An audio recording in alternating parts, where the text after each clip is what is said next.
Olá, pessoal. Sou o Marco, assessor de investimentos aqui da Inspira Investimentos. O nosso escritório, ele proporciona alguns encontros de negócio com as nossas redes de investidores e também clientes aqui. E o tema desse mês vai ser os investimentos de renda, tá? Uma categoria que se enquadra nesses investimentos são os fundos de infraestrutura listados em bolsa. Então, hoje eu trouxe dois convidados aqui, a Glenda e o Caio, da gestora Sparta.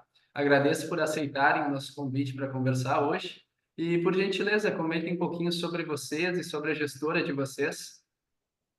Bom, vamos começar aqui primeiro as mulheres.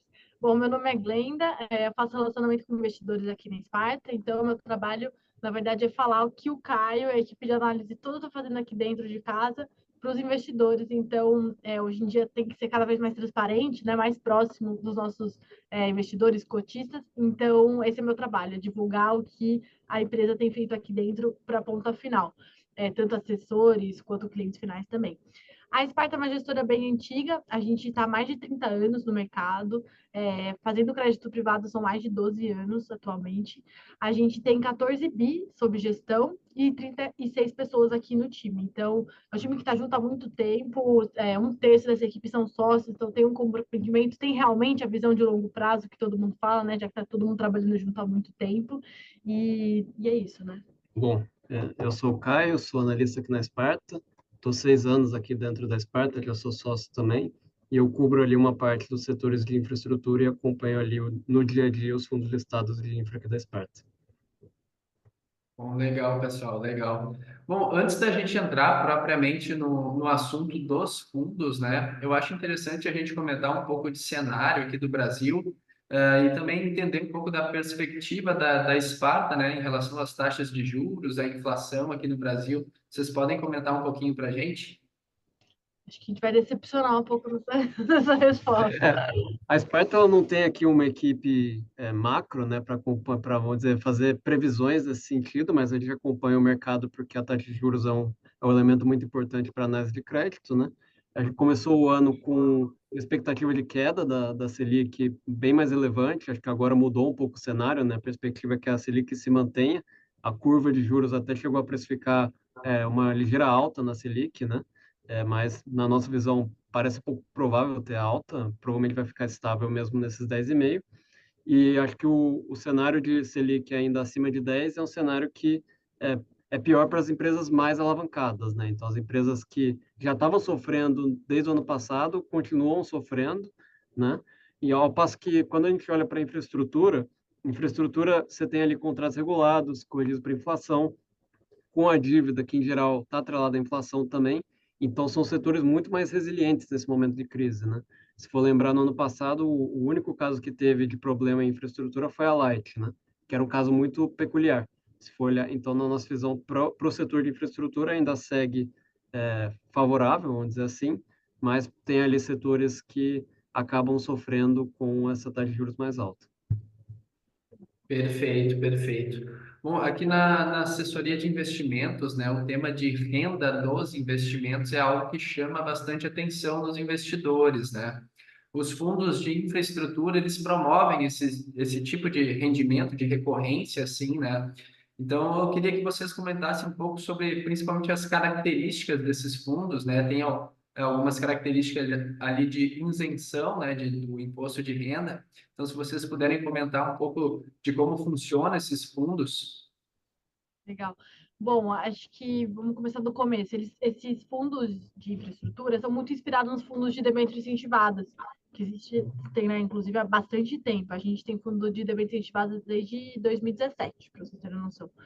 É, só que só que todo mundo, quando olha para o fundo de infraestrutura, por estar na bolsa, pelo ticker terminar com 11, todo mundo acha que é muito mais próximo do fundo imobiliário. Mas, na verdade, não. Ele é inspirado num fundo de renda fixa tradicional. Aí a gestora pode escolher qual indexador, né, no fundo vai utilizar.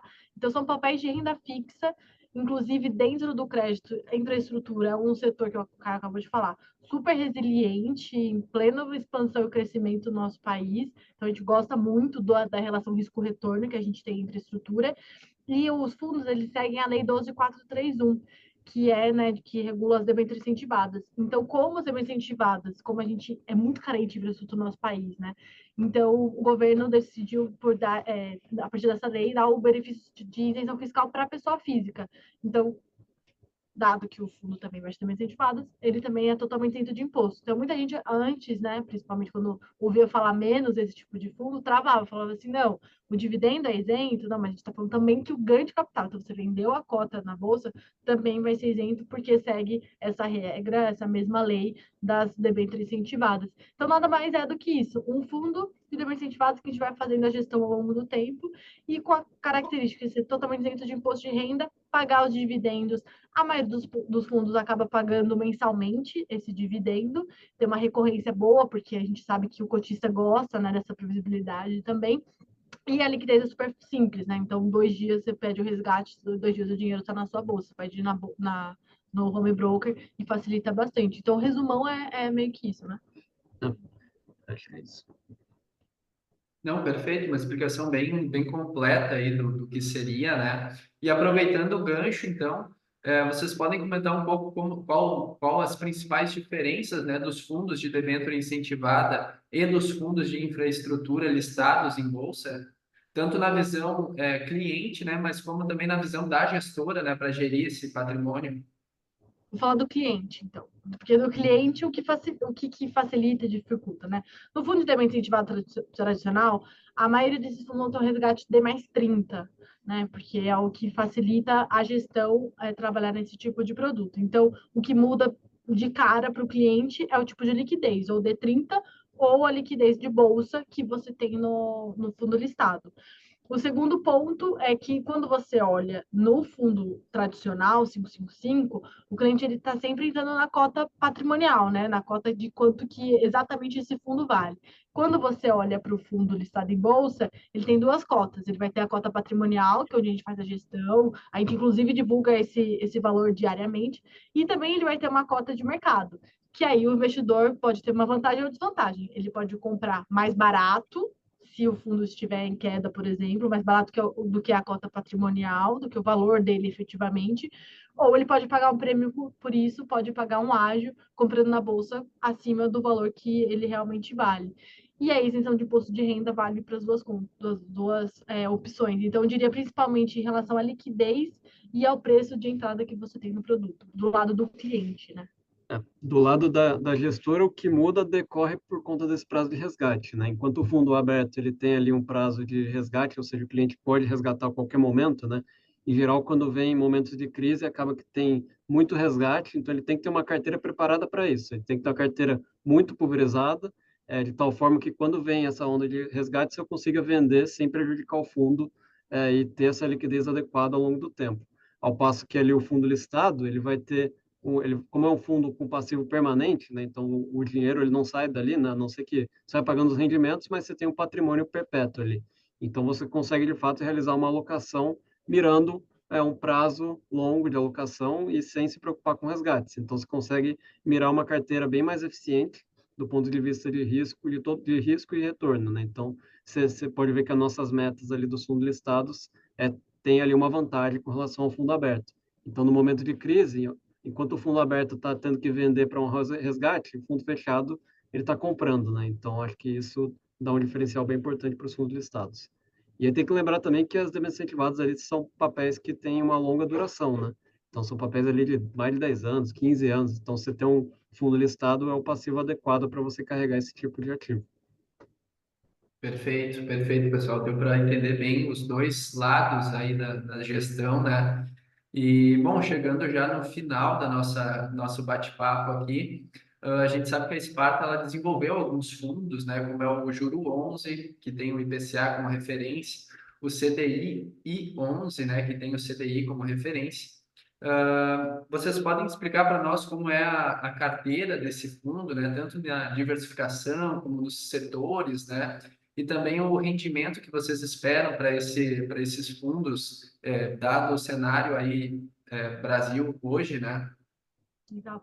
Eu vou deixar a carteira para o Caio, que ele que entende melhor, mas eu vou fazer duas observações. Primeiro, vocês conseguem acompanhar muita informação dos nossos fundos nos sites. Então, é juro11.com.br, CDI11 Clicando especialmente lá em relatório interativo, vocês conseguem ver a carteira inteira dos fundos. Então, todas as empresas que a gente tem, o percentual, qual que é o setor que ela faz parte, tem um resuminho sobre a empresa, onde a atuação dela por estado, por país e tal.